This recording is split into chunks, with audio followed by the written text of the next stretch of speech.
विचारांची समृद्धी निर्माण करत होती. तिचं नाव शंकराचार्य होतं. ती तेव्हाही तेवढीच महत्त्वाची होती आणि आज 21व्या शतकामध्येही तेवढीच महत्त्वाची आहे. ती सापेक्ष आहे आजही. शंकराचार्य हे व्यक्तिमत्व त्या काळामध्ये सुद्धा समानतेचं सूत्र बांधत होतं आणि आता ग्रंथ रूपामध्ये सूत्र रूपामध्ये त्यांनी केलेलं जे भाष्य आहे त्याचं संक्रमण, त्याचं पर्क्युलेशन आत्ताच्या काळामध्ये जर तुम्ही आम्ही पुढच्या पिढीत नीट करू शकलो तर ते आजही तेवढंच नितांत सुंदर आहे अशी मांडणी आज मला आपल्यासमोर करायची आहे. आपला जो प्रश्न होता की इंटरनेटच्या या जगामध्ये शंकराचार्यांचं ते तत्व कसं महत्वाचं, खरं म्हणजे हा प्रश्न आजच नव्हे, शतकानुशतक विचारला गेलेला आहे आणि त्या प्रश्नाला उत्तर इथल्या आचार्य परंपरेनं दिलेलं आहे. राहुलजी, मला असं वाटतं म्हणजे द ग्रेट अलेक्झांडर असो,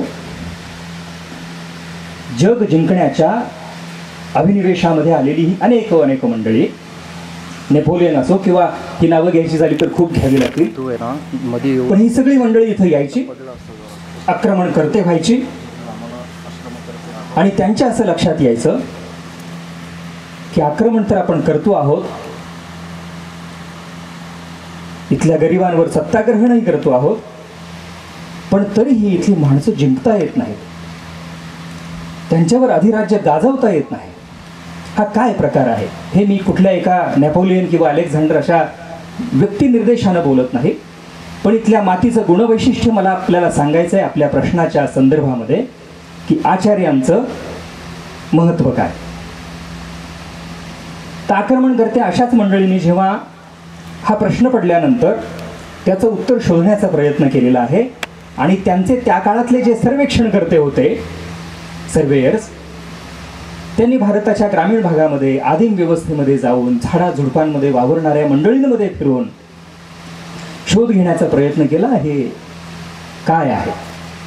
आणि त्याच लोकांनी अशा आक्रमणकर्त्यांना जाऊन असं सांगितलं, साहेब, या भारताच्या मातीमध्ये सर्व संघ परित्याग केलेली, भगवी वस्त्र धारण केलेली दाढीधारी मंडळी जोपर्यंत आहे तोपर्यंत इथं जिंकणं फार अवघड आहे आणि जिंकलं तरी राहणं फार अवघड आहे. सत्ता ग्रहण होईल कदाचित, पण सत्तेचं अधिराज्य गाजवता येणार नाही. मला असं वाटतं की आपल्या प्रश्नाचं उत्तर इथं आहे.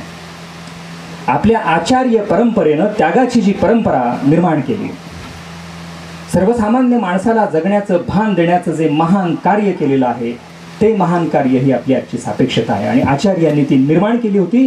आणि आजही इथल्या केवळ 4 दिशांना नव्हे तर 10 दिशांना आपली आचार्य परंपरा जगण्याचं भान देते आहे असं मानणाऱ्यांपैकी मी एक आहे आणि तोच मुद्दा आज आपल्याला इथं मांडायचा आहे. राहुलजी, मला असं वाटतं की आपण ही चर्चा पुढे नेऊया. आपण जो निर्देश केला होता की संवादाचं स्वरूप यावं, मी इथं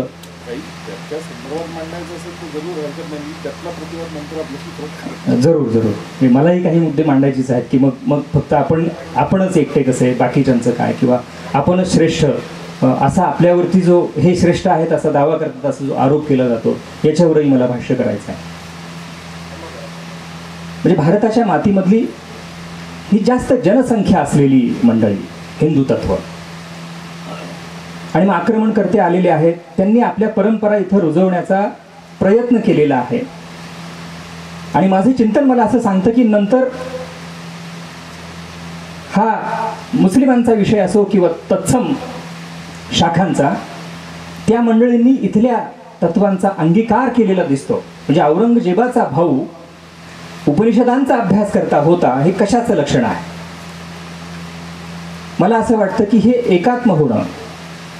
आता तो भाऊ होता, तो फार पुढे आला नाही, त्याच्या हाती जर त्या काळामध्ये औरंगजेबाच्या कुटुंबाचं सूत्रसंचालन गेलं असतं तर कदाचित वेगळी परिस्थिती पाहायला मिळाली असती असंही म्हटलं जातं, असे संदर्भ दिले जातात. एक पत्रकार म्हणून, तत्वचिंतक म्हणून मला आज आपल्या समवेत आपण सर्व अधिकारी मंडळी आहात हे चिंतन मांडायचं आहे की विशेषतः 21व्या शतकामध्ये भारताच्या भूमीमधल्या आचार्य परंपरेनं आदि शंकराचार्यांपासून ते जे वेगवेगळे पंथ प्रवाह निर्माण झालेले आहेत आणि मतमतांतर झालेली आहेत त्या सगळ्याचं सूत्र एक होतं, एकम सत्विप्रा हा बहुधा वदंती सर्वदेव नमस्कारम केशवम प्रतिगच्छति. तो केशव हा तुम्हा आम्हाला आजही बांधून ठेव. आकाशात पतितम तोयम यथा गच्छन्ति सागरम. एक मिनिट मी इकडे येतो जरा. असं वेगवेगळ्या जलधारा स्वरूपात येणारी मंडळी, मतमतांतर करणारी या भारताच्या भूमीमधली महान मंडळी तुम्हा आम्हाला एका सूत्रामध्ये बांधण्याचा प्रयत्न करतात. आणि ते सूत्र मला वाटतं आचार्य यांनी दिलेलं आहे. ते समजून घेण्याचं आपण प्रयत्न करूया. मी अत्यंत नम्र भूमिकेतून आपल्यासमोर ही मांडणी करतो आहे. माझं वय लहान आहे, माझ्या चिंतनाला अजूनही प्रगल्भता यायची आहे. मी प्रयत्न करतो आहे की हे मानवी जीवनाचे जे वेगवेगळे प्रवाह आहेत, काय केलं असेल आचार्यांनी त्या काळामध्ये अत्यंत लहान वयात, म्हणजे ज्या वयामध्ये खरं म्हणजे लढिवाळपणात बागडण्याचे दिवस असतात, ज्या तारुण्यामध्ये बेफाम होण्याचं काम पोरं करतात आजच्या काळात आणि तेव्हाही करत होती, अशा परिप्रेक्षावरती हा शंकर मानवी जीवनाच्या समृद्धीचं, मानवी जीवनाला प्रगल्भ करण्याचं असं काही भाष्य करतो की तेव्हा ती कीर्ती दिगंत होते. भारताच्या भूमीला जगण्याचं भान मिळतं. आणि तिथून जर आपण निरीक्षण केलं तर आचार्यांच्या नंतर ते एकात्म सूत्र अधिक प्रगल्भ झालेलं आहे. आपण जर बारकाईनं पाहिलं तर त्या काळामध्ये आचार्यांच्या भाष्यानंतर, आचार्यांच्या आदेशानंतर, आचार्यांच्या तत्व प्रतिपादनानंतर माणसं एक होताना दिसत आहेत, एक रस्ता पकडताना दिसत आहेत. आणि हे घडलेलं आहे त्या काळात आहे. आज जर आपण हा प्रयत्न करू शकलो सगळे मिळून, आपण सांगू शकलो इतर शाखांनाही की चला आपण जरा समजून घेण्याचा प्रयत्न करूया एकमेकांना, तर ती समजुतीची भूमिका मला असं वाटतं की आपला प्रवाह मोठा करेल. अन्यथा आज समीक्षा करण्याची वेळ आहे की एवढं प्रगल्भ तत्वज्ञान, एवढी आशय घन समृद्धी आपल्याकडे आहे, पण तरीही आपल्यावरच पुन्हा पुन्हा संकट येतात, पुन्हा पुन्हा आक्रमणं होतात, आपल्यावरच पुन्हा पुन्हा प्रभाव दाखवला जातो, दबाव पण आणला जातो. हा विषय राजकारणाकडे मला नुसता न्यायचा नाही आहे. म्हणजे ज्या पद्धतीनं वर्षानुवर्ष सामान्य माणसाला इथं दिशाहीन करण्याचा प्रयत्न केला जातो, त्याला दिशाहीन ठेवलं जातं, जगण्याचं भान नीट दिलं जात नाही, तो कायम संभ्रमामध्ये राहील, विभ्रमामध्ये राहील अशी नीती केली जाते. त्याला राजनीती म्हणायचं का कुटील नीती, असे सारे संदर्भ आजच्या चर्चेमध्ये मला घ्यावेसे वाटत आहेत. आणि तिथं आचार्य ज्या अद्वैत सिद्धांताची मांडणी करतात, त्या अद्वैताचं दर्शन आपण इथं पुनःप्रत्ययास आणावं असं मला वाटतं आहे. राहुलजी, मी सूत्र आपल्याकडे देतो. एक वेगळ्या पद्धतीने देवकरांनी हा विषय त्या राष्ट्र, धर्म आणि आचार्यांचं तत्वज्ञान याच्यावर आणलाय. हे पहिल्यापासून आहे असं त्यांनी म्हणलं. एक सहज मी पाठकांकडे जात असताना एक गंमतशीर घटना सांगतो. आचार्य विनोबा भावेंनी नेहरूंच्या विषयीच्या भेटीमधली एक गंमतशीर गोष्ट लिहून ठेवली आहे की त्यांनी, नेहरूंनी जेव्हा डिस्कवरी ऑफ इंडियाचे 2 खंड लिहिले तेव्हा ते आचार्य विनोबांना एकदा दिले की वाचा आणि याविषयीची प्रतिक्रिया द्या. कुठल्या तरी एका मोठ्या समारंभात दोघंही एकत्र परत भेटले. नेहरूंना प्रचंड उत्सुकता होती की काय विनोबांची प्रतिक्रिया आहे. तर त्यांनी विनोबांना विचारलं कसे वाटले. विनोबा म्हणले ठीक आहे आणि शांत बसले. तर ज्या अर्थी विनोबा बोलत नाहीत त्या अर्थी जास्त काही प्रतिक्रिया द्यायची नसावी हे समजायला पाहिजे. पण तरी नेहरू आणखीन पुढं की नाही मला काय वाटलं ते सांगा. ते म्हटलं नाही ठीक आहे वाचले, मी सविस्तर वाचले अगदी. नाही तरी सुद्धा काय वाटलं. ते म्हणले काही नाही, मला एक प्रश्न फक्त विचारायचा आहे, तो विचारू का. म्हणले विचारा. ते म्हणे अकबरावरती तुम्ही 132 पानं लिहिलंय आणि समकालीन संतांवरती तुलसीदासावरती लिहिताना 12च पानं का. त्याच्यावरती नेहरूंनी उत्तर दिलं की तो शेवटी शासक होता, आलमगीर होता, संपूर्ण हिंदुस्थानची सत्ता त्याच्या हातात होती आणि सगळे नीती नियम सर्वसामान्यांसाठीचे निर्माण करण्याचं काम तो करत होता. त्यामुळे त्याच्यावरच जास्त लिहिलं जाणार, संतांवर काय लिहायचंय. विनोबा काहीच बोलले नाहीत. सभास्थानी दोघंही गेले आणि विनोबांनी विषय बदलला आणि विनोबांनी लोकांना विचारायला सुरुवात केली. किती लोकांना बाबर माहितीये हात वर करा. किती लोकांना रामदास माहितीये. किती लोकांना अकबर माहितीये. किती लोकांना तुलसीदास माहितीये. किती लोकांना हुमायून माहितीये. किती लोकांना सूरदास माहितीये. आणि दरवेळेला संतांसाठी हात जास्त वर जात होते. आणि शेवटी विनोबा नेहरूंकडे वळून म्हणले, जे खालपर्यंत पोचत असताना ते तत्वज्ञान ते मांडलं जावं असं मला नेहमी वाटतं. कुठेतरी देवकरांचा हा सगळा प्रयत्न बहुतेक त्या दिशेने होता. तत्वज्ञान ते खालपर्यंत पोचलेलं आहे, ते आपल्यापर्यंत आलं पाहिजे. अर्थात हे खालपर्यंत पोचवण्याचं काम अनेक संतांनी नंतरच्याही काळात केलं. कारण गिरवाड भाषा ज्याला आपण संस्कृत म्हणायचो ती सर्वांना येत नव्हती. आणि म्हणूनच गीतेतला सगळा भाग ते तत्वज्ञान सर्वसामान्यांपर्यंत नेण्याचं काम ज्ञानोबा माऊलींनी केलं. त्या ज्ञानदेव अध्यासनाचे प्रमुख म्हणून सध्या जे काम बघतायत पुणे युनिव्हर्सिटीमध्ये डॉक्टर यशवंत पाठक, त्यांच्याकडे मी येणार आहे. गेली 35 वर्ष त्यांनी मराठीचं अध्यापन केलेलंच आहे. पदव्युत्तर विभागात 26 वर्ष ते कार्यरत आहेत. PhDच्या अनेक विद्यार्थ्यांचे मार्गदर्शक आहेत. कीर्तन परंपरा आणि मराठी साहित्य या विषयावर त्यांनी 1978लाच PhD घेतली होती. जवळजवळ 25 पुस्तकं त्यांची प्रसिद्ध आहेत. अनेक महत्त्वाच्या पुरस्कारांनी ते सन्मानित झालेले आहेत. संत ज्ञानदेव असेल, विष्णुदास कवी पुरस्कार असेल, डॉक्टर निर्मल कुमार फलकुले असेल, चतुरंग पुरस्कार असेल, संत साहित्य असेल, अनेक पुरस्कार, अनेक मानाची पदं त्यांना मिळालेली आहेत. गोवा कीर्तन संमेलनाचे ते पणजीमध्ये अध्यक्ष होते. गोमांतक मराठी साहित्य संमेलनाचे ते उद्घाटक होते. लोकसाहित्य परिषदेचे अध्यक्ष होते. अशा अनेक कार्यक्रमांमध्येही त्यांचा सातत्याने सहभाग असतो. कदाचित आपल्या वाचनातनं त्यांची अनेक पुस्तकं गेली असतील, त्यामुळे मी त्या पुस्तकांचा पुनरुल्लेख करत नाही. मी फक्त यशवंत पाठकांकडे येत असताना त्यांना असं विचारू इच्छितो की मगाशी बोलताना सुनील रावांनी असा विषय मांडला की राष्ट्र ही पुरातन संकल्पना आहे. देवकरांनी त्याचाच पुनरुच्चार केला. पण तरीही दुर्दैवाने मग जो प्रश्न त्यांनी उपस्थित केला आहे की वारंवार परदेशी विचारांचं आक्रमण, इतर धर्मांचं आक्रमण, राजसत्तांचं आक्रमण या भूमीवरती होत राहतं. त्याच्यात कुठंतरी आचार्यांचं तत्वज्ञान मान्य असेल, पोचलंही असेल, पण ते राष्ट्रधर्मात परावर्तित करताना कमी पडतंय म्हणून हे घडतंय का? आपलं मत काय? व्यासपीठावरील सन्माननीय प्रश्न फार मार्मिक आहे. पण या मार्मिक प्रश्नाचं उत्तर आचार्यांच्या तत्वज्ञानामध्ये आहे. आचार्यांची सगळ्यात महत्त्वाची मोठी कॉन्ट्रीब्युशन जर कुठली असेल तर ती बऱ्याच चरित्रकारांच्या लक्षातच आलेली आहे. आचार्यांनी सर्वात महत्त्वाची गोष्ट सामान्यांसाठी पंचायतन पूजा सुरू केली, परंतु सामान्यातली जाणीव सखोल होण्यासाठी मानसपूजेला प्राधान्य दिलं.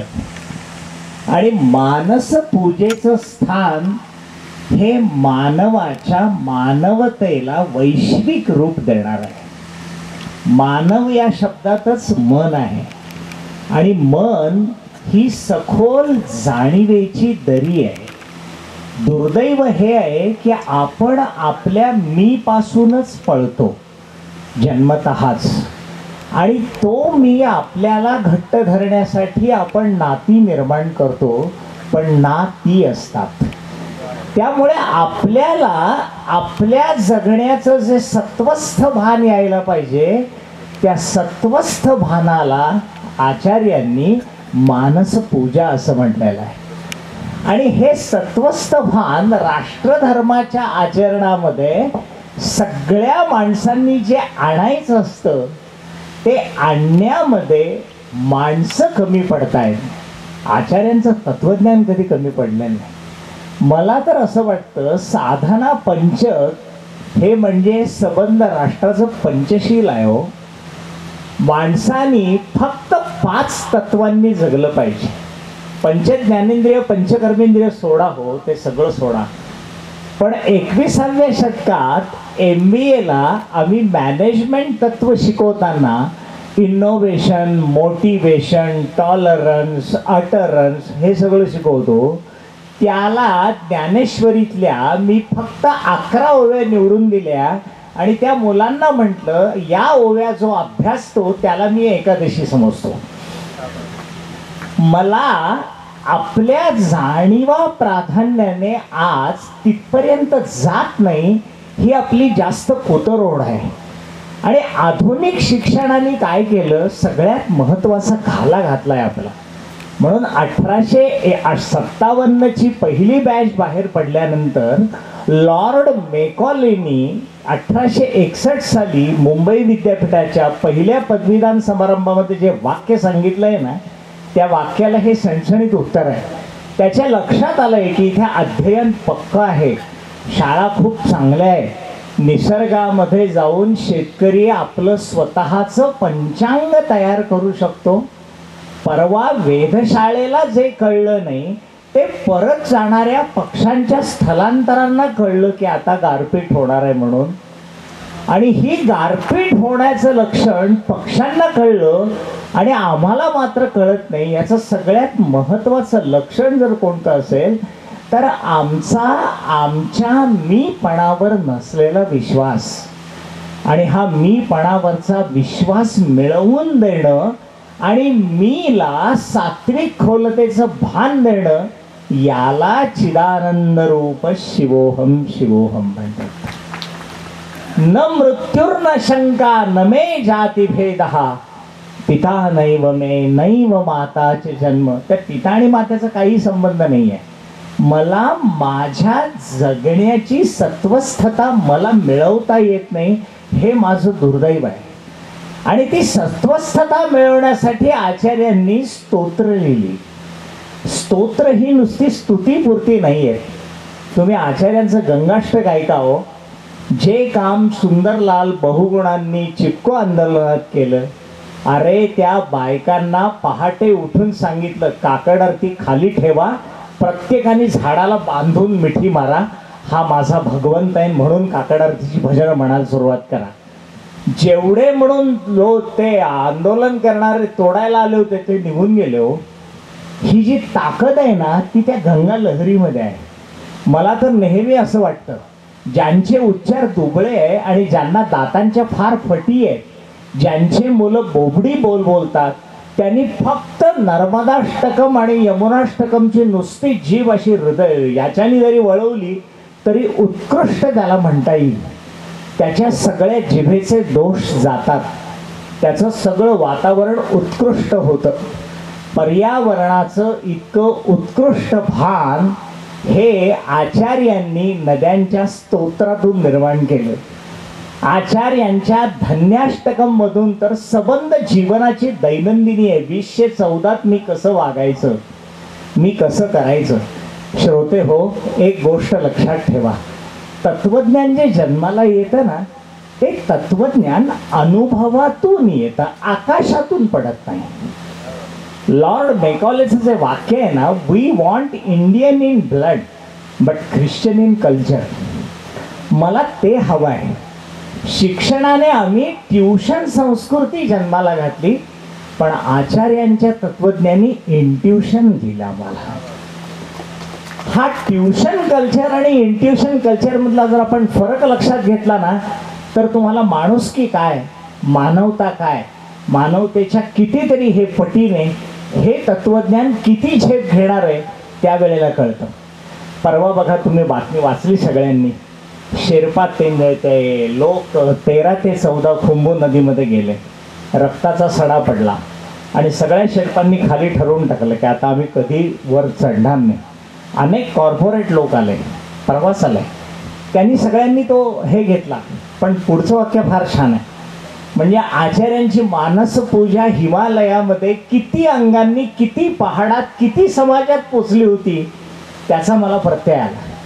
त्यातल्या एका शेर्पाने असं सांगितलं की ते वर जाण्यापूर्वी आम्ही पायथ्याखाली पूजा बांधतो आणि पूजा बांधताना त्यांची एक विशिष्ट पताका असते, त्या पताकाला अशा दोऱ्या लावतो आम्ही. ती पताका पूजा झाल्यानंतर आम्ही सगळे प्रार्थना करून मंत्रपुष्पांजलीला आपल्या भाषेत जेव्हा हात जोडतो ती त्यांचे वेगळ्या भाषेत म्हणतात. तर त्यावेळेला ती जर हल्ली पताका तर समजायचं आम्हाला चोमोलुंगमा देवीने आशीर्वाद दिला, म्हणजे आम्हाला एव्हरेस्टवर तिने परवानगी दिली. काय आहे पर्वत, कॉर्पोरेट वर्ल्डने किती पैसे दिले, अब्जावधी. कोणीही ताकद लावून हात लावू शकलं नाही. याचं कारण पुढचं वाक्य ऐका, देवीने पानं न हलवता सुद्धा आमचे काही शेर्पा पैशापायी गेले, ते गेले तर गेले, पण सगळ्यांनाच घेऊन गेले.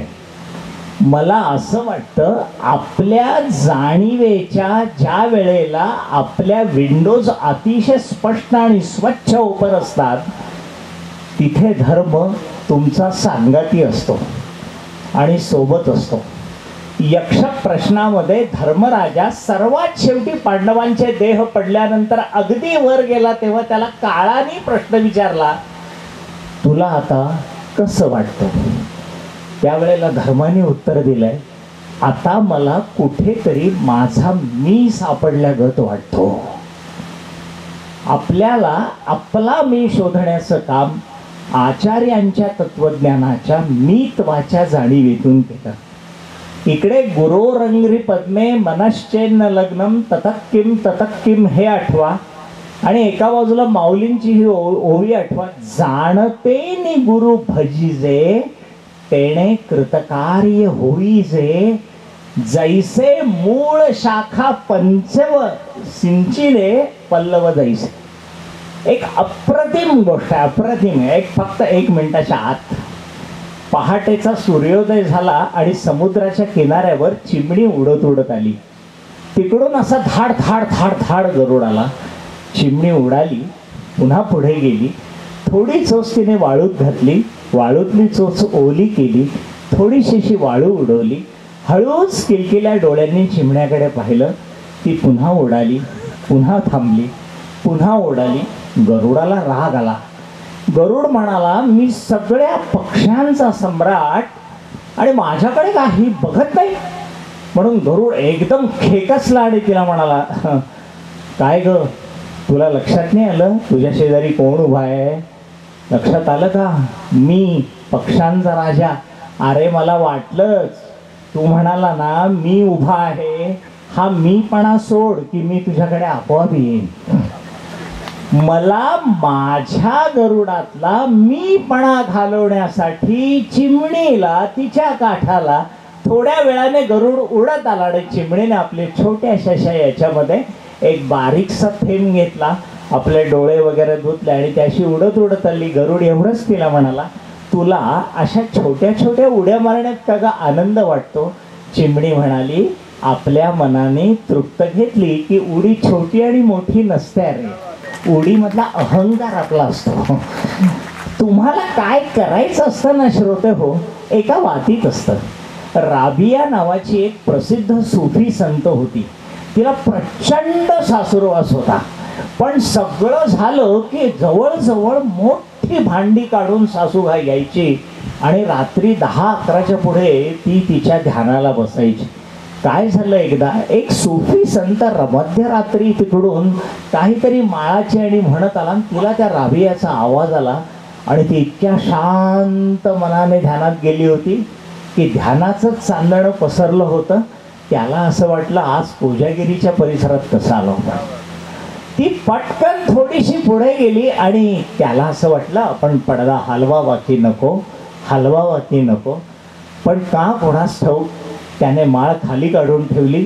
आपल्या बाजूच्या काय खडावा जडावा काय जे असेल ते बाजूला काढून ठेवलं आणि तो पडद्यातनं जे आतमध्ये पाहायला लागला. अरे काय काय त्याने लिहिलंय. आमचे कुमार गंधर्व तो इतका सुंदर अभंग म्हणायचे. तो नुसतं पाहिल्यानंतर पडदा उघडून त्याने पाहिला त्यावेळेला तो म्हणाला, माझ्या किती माळा फुकट गेल्या, पण 1-2 पावलामध्ये पडलेला हा आत्मप्रकाश केवढा मानवतेचा प्रकाश आहे. ही माणुसकी, ही मानवता आपल्या जगण्याला निर्भय करते, दुबळी करत नाही. लक्षात ठेवा, स्वामी विवेकानंदांनी जो अभिशब्द वापरला आहे ना, आपण निर्भय झालं पाहिजे. आचार्यांनी पहिल्या प्रथम निर्भय केलं. गौडपादाचार्य त्या दिवशी म्हणाले, हे बघ आज जरा आपली भिक्षेची सोय नाही आहे, तर एक काम कर, तुला पाठ देण्याआधी तू थोडंसं काहीतरी आणून दे. हे काहीतरी त्या पाठाच्या तंद्रीत होते, विसरले. मध्यान्ह झाला, अरे शंकर भिक्षाने आली. हे खाली उतरले, नर्मदा मैयाला हात जोडले, प्रार्थना केली. नर्मदा मैया वर आली, म्हणाले तुला त्रास दिला, मी हा नैवेद्य आता घेऊन जातो आचार्यांना हात असा वर जो आला ना, त्या बात आहे. तो प्रसंग म्हणजे काटा येतो अंगावर. हात वर आला तरी सुद्धा नाही, आपला गुरु उपाशी आहे, मला पाणी पिण्याचा अधिकार नाही. शेवटी नर्मदा मैयानी आचार्यांच्या मुखात पाणी घालावं आणि नर्मदा मैयानी सांगावं, मला सांगितलेलं आहे, काळजी करू नकोस. तिथे ते श्लोक आचार्यांनी म्हटला, अन्नपूर्णे सदापूर्णे शंकर प्राणवल्लभे ज्ञान वैराग्य सिद्ध्यर्थम. अरे अन्नालाही सुद्धा ज्ञान आहे, अन्नातून सुद्धा माणुसकी आहे. सहनावतू सहनो भुनकतू ही राष्ट्रीय जाणीव आहे. आप ब्रह्मन ब्राह्मणो ब्रह्मवर्चसी सूरहा जाजंते. माझ्या राष्ट्रातला प्रत्येक आईच्या पोटचा मुलगा शूर हो, ज्ञानी होवो, उन्नत हो. गोविंदाष्टकम आहे आचार्यांचं, काय सांगू राहुल सर. अरे ती ओळ म्हणता म्हणता काटा येतो अंगावर. गोष्ठ प्रांगण रिंगण लोल मनायासम परमायासम. अरे गोठ्यात यशोदेच्या पाठीमागे दुडदुड धावणारे पैंजण गाईच्या दुधाने इतके ओले झाले की भगवंत आपल्याच डोळ्याला ओठातून पीत होता का डोळ्यातून पीत होता हे त्याला कळत नव्हतं. पण भगवंताच्या आकाशातले मात्र देवादिकांचे सगळे डोळे पाण्याने इतके तृप्त झाले की ते यशोद्याला म्हणाले, उद्या सकाळी पण आम्हाला ही सिरियल दाखव, आम्हाला ते रूप दाखव. हे लक्षात घ्या तुम्ही. सगुण आणि निर्गुण श्रोते हो, या दोन वृत्ती आहेत, भक्ती नाही आहे. एक लक्षात घ्या, आपलं मन ज्या वेळेला आपल्याविषयी प्रामाणिक असतं ना, त्यावेळेला आपण जे असतो ना ते आपल्या अवकाशाचा व्यापक कॅनव्हास करतो, त्याला निर्गुण वृत्ती म्हणतात. कबीराच्या एका निर्गुणी भजनात फार छान उल्लेख आहे. अरे मी उभा आहे रे पहाटेपासून, ये ना. मी किती वाट पाहू नये, डोळ्यांनी सारवलं, ओठांनी सारवलं, हातांनी सारवलं, सगळं संमार्जन केलं. अरे एक एक किरण दे. आणि नंतर तो म्हणाला, माझ्या आत्ता लक्षात आलं की सगळे लक्ष किरण त्याने पहाटेच माझ्या उशाशी ठेवलेले होते, मी मात्र झोपलेला होतो.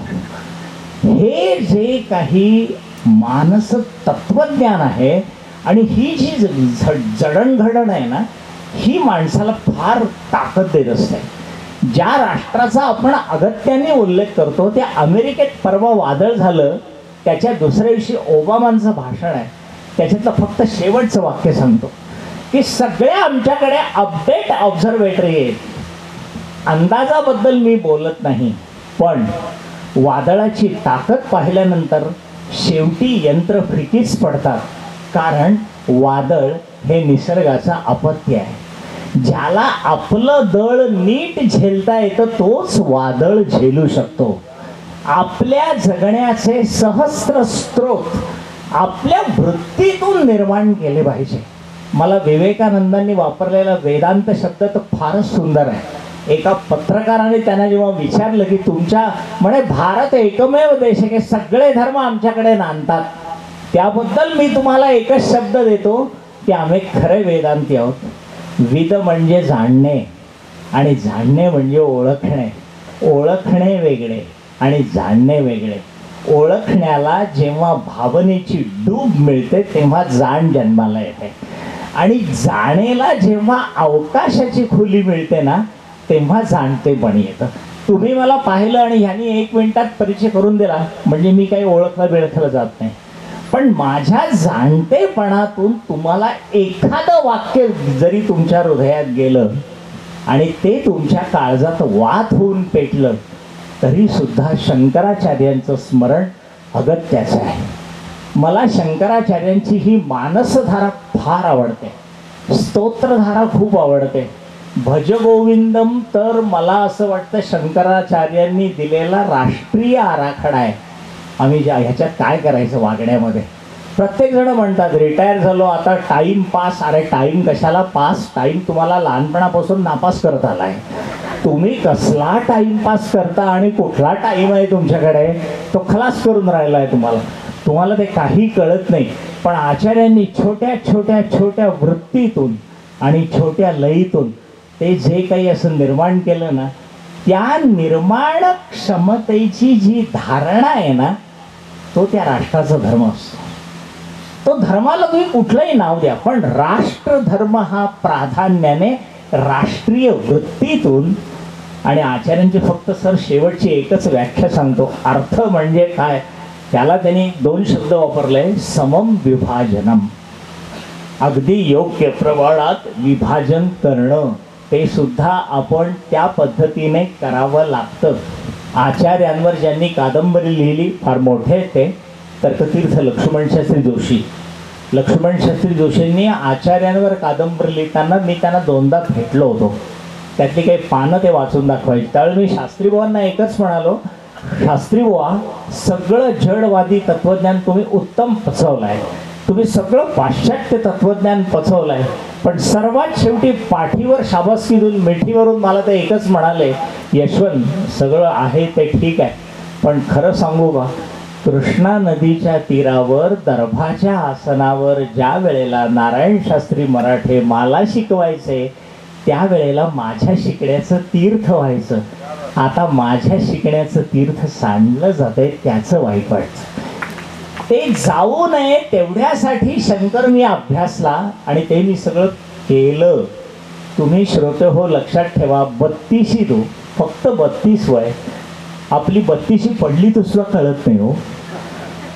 फक्त 32व्या वर्षी, आणि तेही पुढचं फार घेण्यासारखं आहे. मी जे मानसपूजेचा मुद्दा म्हणतोय आणि देवकरांनी तर फारच सुंदर मांडलं. म्हणजे ही जी मानवतेची वैश्विक भूमिका आहे ना, या भूमिकेवर झालं तर मला नाही वाटत कुठेही धर्मयुद्ध होतील, चुकून होणार नाही, कोणी कोणावर हल्ले करणार नाही.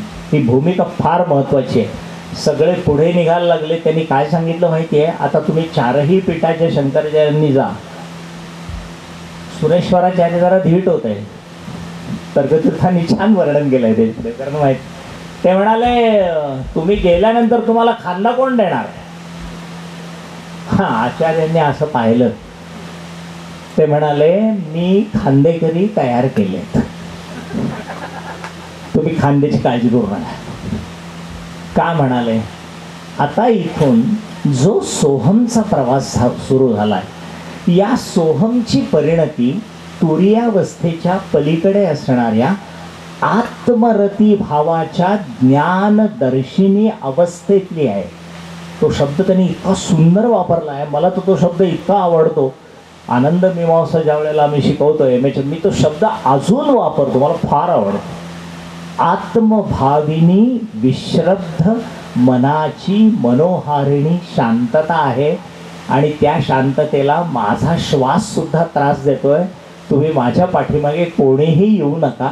हिमालय माझा आहे, मी त्याचा आहे, तो माझं सगळं करील.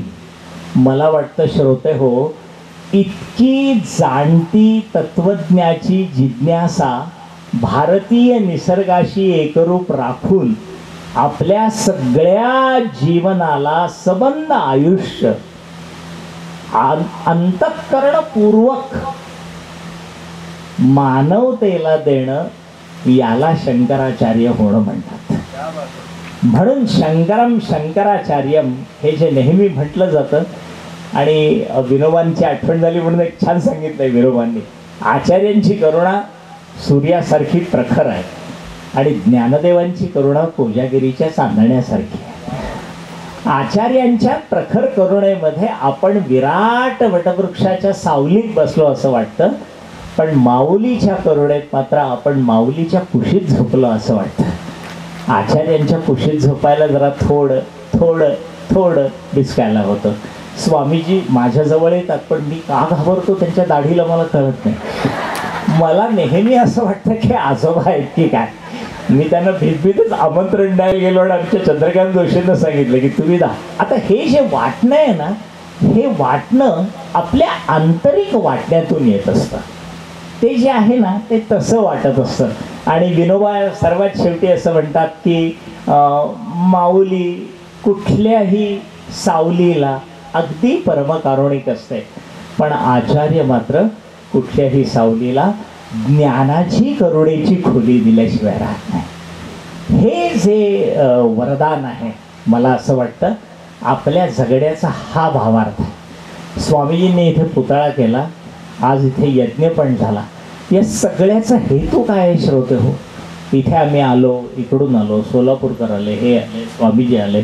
एक गोष्ट लक्षात ठेवा, ह्या सगळ्याच्या पाठीमागे जी आत्मभानाची ताकद असते ना, ते आत्मभान.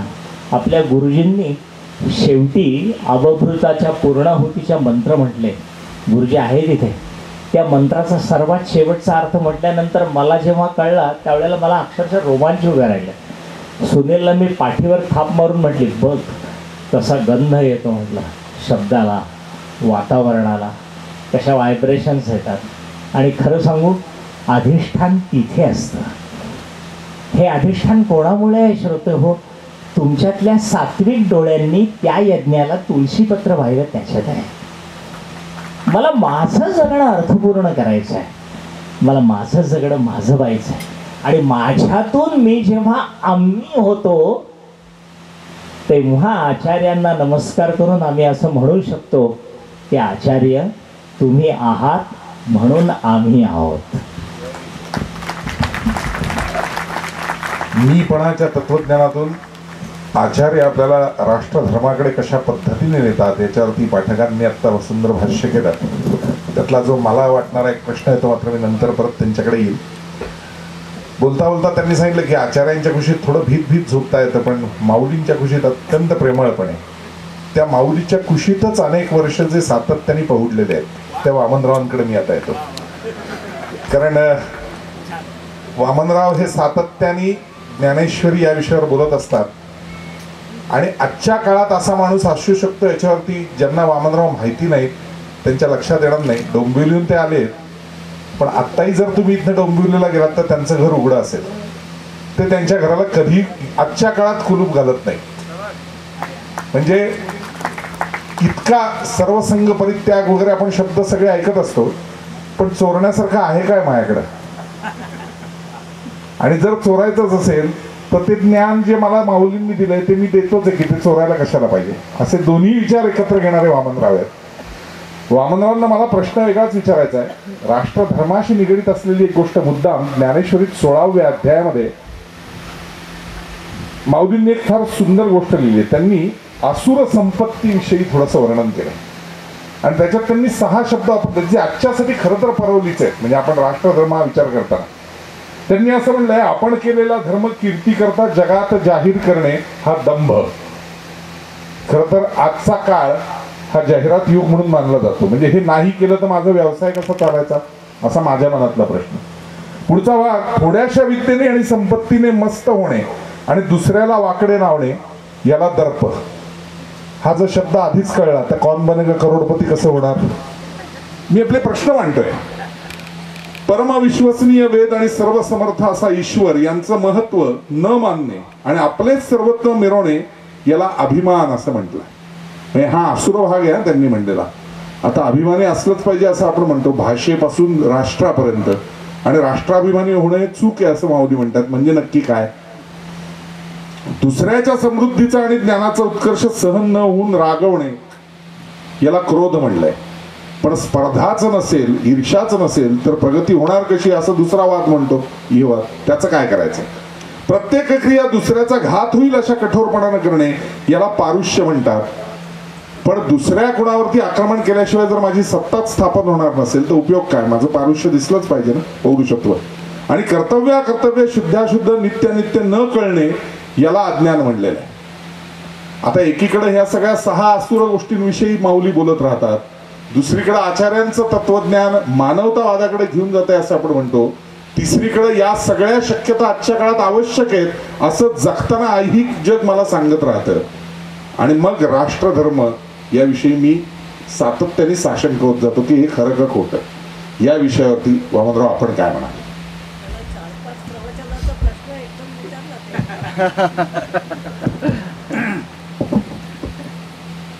पूज्याय राघवेंद्राय सत्यधर्मरताय च भजतां कल्पवृक्षाय नमतां कामधेनवे आपादमौलिपर्यन्तं गुरूणाम आकृते स्मरेत तेन विघ्नां प्रणश्यन्ति सिद्ध्यन्ति च मनोरथा. श्रीकृष्णार्पणमस्तु, श्रीरामार्पणमस्तु, श्रीराघवेंद्रार्पणमस्तु. श्रीराम श्रीराम श्रीराम. राहुलजीने जो माझं कौतुक केलं थोडंसं ज्ञानेश्वरी विषय, ते आपण विसरून जा, कारण त्याची कारणं खूप आहेत. एक सत्य आहे त्यांच्या बोलण्यातलं, अतिशय नम्रपणे सांगतो की माऊलीची ओवी मी 8वीत असताना माझ्या आयुष्यात आली, म्हणजे 1958च्या जून महिन्यात. परी अवधान एक वेळ दीजे मग सर्व सुखासी पात्र होईजे, हे प्रतिज्ञोत्तर माझे उघडा ऐका, असं माऊली म्हणते. आता इथे जी माऊली माझ्या आयुष्यात आली तेव्हा माझं कळण्याचं वय नव्हतं. 8वीत असताना आपली आता मला बुद्धी नाही तर तेव्हा काय असणार, असं त्रैराशिक म्हणतो. पण ती जी माऊली मला डसली ना तेव्हा, ते अजूनही ते विष उतरत नाही चांगल्या अर्थाने. आणि मला खूप वेळेला असं वाटतं, खूप वेळेला, की मी या विश्वातला सर्वात भाग्यवान मनुष्य मी आहे. I am richer than Ambani, असं मी कधी कधी गमतीने म्हणतो. का? त्याचं कारण आहे, आता हे व्यासपीठ राष्ट्रधर्म या विषयाशी निगडीत आहे.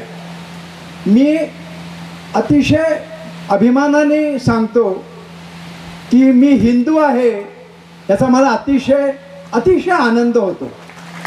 त्याचं 2 कारणं आहेत.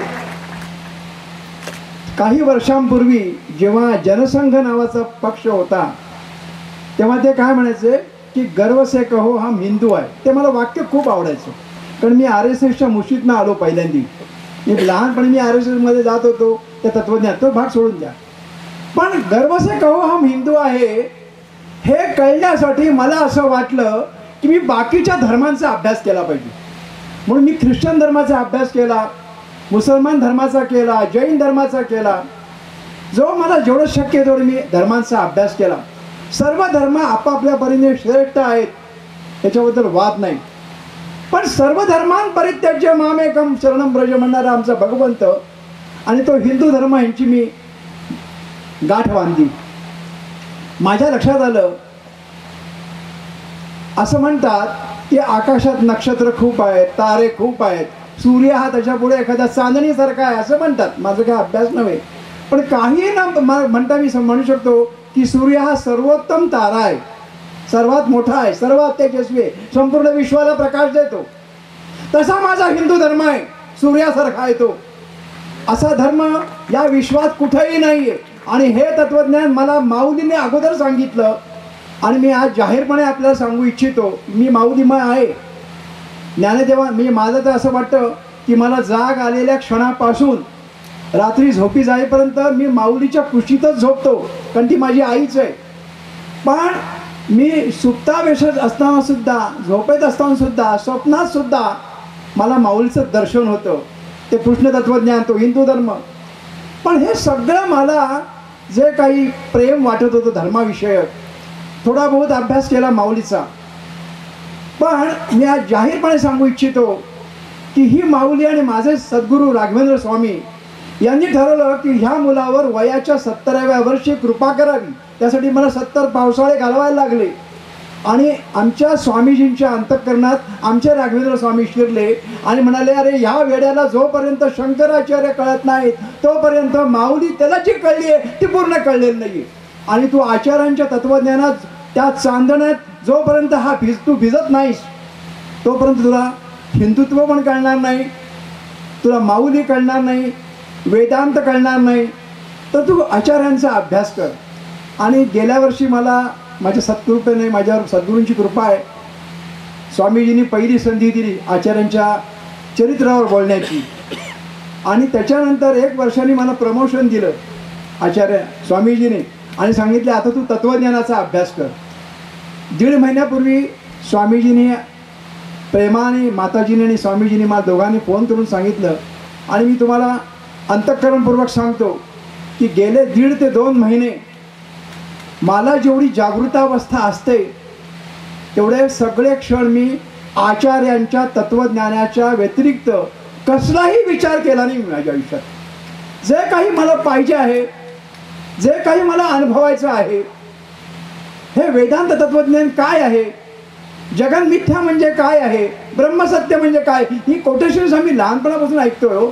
नवीन काही नाही, पॅकिंग फक्त नवीन असतं पण तत्वज्ञान तेच असतं. पण हे तत्वज्ञान काय आहे याची अनुभूती येण्याची मला गरज होती आणि ती सगळी कृपा माझ्या स्वामीजींनी आणि माताजींनी केली. हे मी आचार्यांचं तत्त्वज्ञान गेले 1.5-2 महिने सगळे 28चे 28 प्रकरण ग्रंथांचा अभ्यास केला. मला जेवढा जमेल तेवढा, जेवढं उपलब्ध झालं तेवढं. त्याच्यानंतर त्यांच्या स्तोत्रांचा अभ्यास केला.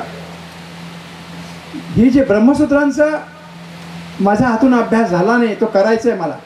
सांगायचा मुद्दा एवढाच आहे की मला असं वाटतं, मला जर सुखी आयुष्य जगायचं असेल 2014 साली, आणि मला एकट्याला नव्हे तर विश्वातल्या सगळ्यांना जर सुखी आयुष्य जगायचं असेल तर शंकराचार्यांच्या आचार्यांच्या तत्त्वज्ञानाला या विश्वात पर्याय नाही असं माझं मत आहे. त्यांनी जे तत्त्वज्ञान सांगितलं, अद्वैती तत्त्वज्ञान सांगितलं आहे, हे आम्ही माऊलीच्या मुखातून गेली 50 वर्ष मी अद्वैती तत्त्वज्ञानच अनुभवण्याचा आयुष्यात प्रयत्न केला. पण ते मूळ काय आहे ते मला आचार्यांमुळे कळलं. नंतर मला असं वाटलं की आचार्यांनी अद्भुत कार्य केलं, ते मला लक्षात आलं. म्हणजे मी फक्त 4 मुद्दे मांडतो आणि मग बोलतो. आचार्यांचं अद्भुत कार्य काय आहे तर माझ्या लक्षात आलं की हिंदू धर्माचं पुनरुज्जीवन आचार्यांनी केलं. खूप वेळा माझ्या मनात विचार आला, जर आचार्य झालेच नसते तर मी आज हिंदू असतो का, असं मला वाटतं. की आचार्यांमुळे हा धर्म, आणि हिंदू धर्मापेक्षा सुद्धा हा जो आमचा वैदिक धर्म आहे, ही आमची जी मौखिक परंपरा आहे, ही मौखिक परंपरा खंडित झाली असती आणि आम्ही एका फार मोठ्या ज्ञानाला, केवळ मी भारतीय म्हणून म्हणत नाही आहे, पण विश्वातले सगळे ज्ञानी पुरुष अत्यंत अंतिम तत्त्वज्ञानाला मुकले असते. ही आमची मौखिक परंपरा जर खंडित झाली असती. 1200-1300 वर्षावरी आचार्य प्रकट झाले. यदा यदाई धर्मस्याचा आता उल्लेख केला. खरं सांगतो की आचार्य म्हणजे भगवंताने पुन्हा 788 साली वैशाख शुद्ध पंचमी म्हणजे उद्याचा दिवस भगवंत पुन्हा प्रकट झाले आणि वैदिक धर्माला जी ग्लानी आली होती, आपण इतर धर्मांचा मी उल्लेख करत नाही कारण हे योग्य होणार नाही, पण बौद्ध धर्म विशेषतः, आणि त्यापेक्षा सुद्धा सर्वात जास्त कोणी छळलं तर मला असं वाटतं की चार्वाकांनी आम्हाला जास्त छळलं. आणि चार्वाकाचं तत्त्वज्ञान, त्याच्यावर मी आता बोलत नाही कारण तो विषय नाही आहे, पण तेच तत्त्वज्ञान आजही चालू आहे. आम्ही अजूनही देहाभिमानी आहोत आणि जोपर्यंत माझा देहाभिमान शिल्लक आहे तोपर्यंत आचार्यांचं तत्त्वज्ञान मला बौद्धिक पातळीवर कळेल. पण ते अंतःकरणाचे हे जे चांदणं आहे ना आचार्यांच्या तत्त्वज्ञानातलं, हे जेव्हा माझ्या अंतःकरणात पडेल आणि जेव्हा मी आचार्यांचं तत्त्वज्ञान जगायला लागेल तेव्हाच मला कळेल की मी सुखाची सगळी व्याप्ती आचार्यांनी मला दिली. मी तुम्हाला एक उदाहरण म्हणून सांगतो की आचार्यांचे मी अनेक श्लोक वाचले, अनेक, पण सर्वात मला कुठला आवडला गेल्या 1.5-2 महिन्यातला एक फक्त कोटेशन देतो. सहनम सर्व दुःखानाम. ह्या जेव्हा मी श्लोक वाचला, सहनम सर्व दुःखानाम, म्हणजे आमच्या माऊलीने पण हे सांगितलं. सहनम सर्व दुःखानाम जेव्हा मी श्लोक वाचला तेव्हा मला माऊलीचं चरित्र कळलं. माऊली जेव्हा भिक्षा मागायला जायची ते वर्णन फार हृदयद्रावक आहे, त्रास होतो बोलायला लागलं तर. पण आळंदीच्या वेशीवर सोपाना ब्राह्मण आळी ज्ञानदेव जायचे आणि सोपाना इतर आळीत जायचा. सोपानावर अतिशय प्रेम होतं इतर आळीतल्या लोकांचं, ते भरपूर भिक्षा द्यायचे. पण ब्राह्मण आळीतला एकही मनुष्य ज्ञानदेवांना भिक्षा तर देत नव्हताच, पण त्यांची मजल मानवी विष्ठा त्यांच्या भिक्षेच्या जोडीत टाकल्यापर्यंत झाली. पण माऊलीने एक शब्द त्याच्या विरुद्ध बोलली, सहनाम सर्व दुःखानाम. हा जेव्हा श्लोक माझ्या अंतःकरणात घुमायला लागला तेव्हा मला माऊली कळली. म्हणजे माऊलीने जे काही सहन केलं, त्यांनी ज्ञानदेवांनी सुद्धा काय म्हटलं की आचार्य म्हणजे शंकराचार्य हे त्यांचे आदर्श होते. जर कृष्ण शंकराचार्यांच्या रूपात प्रकट झाले असतील 788 साली, तर 1275 श्रावण वद्य अष्टमी ह्या दिवशी, कृष्णाष्टमीच्याच दिवशी माऊलीच्या रूपात पुन्हा कृष्ण प्रकट झाला आणि त्यावेळी जी धर्माला ग्लानी आली होती त्यांनी. आणि आता असं वाटतं 2014 आताच्या काळाशी आपण निगडीत होतो. मला असं वाटतं आणि मी जाहीर सांगतो की स्वामीजी आणि माताजी ही 2 माणसं आहेत ना, ही भगवंताचा अवतार आहेत.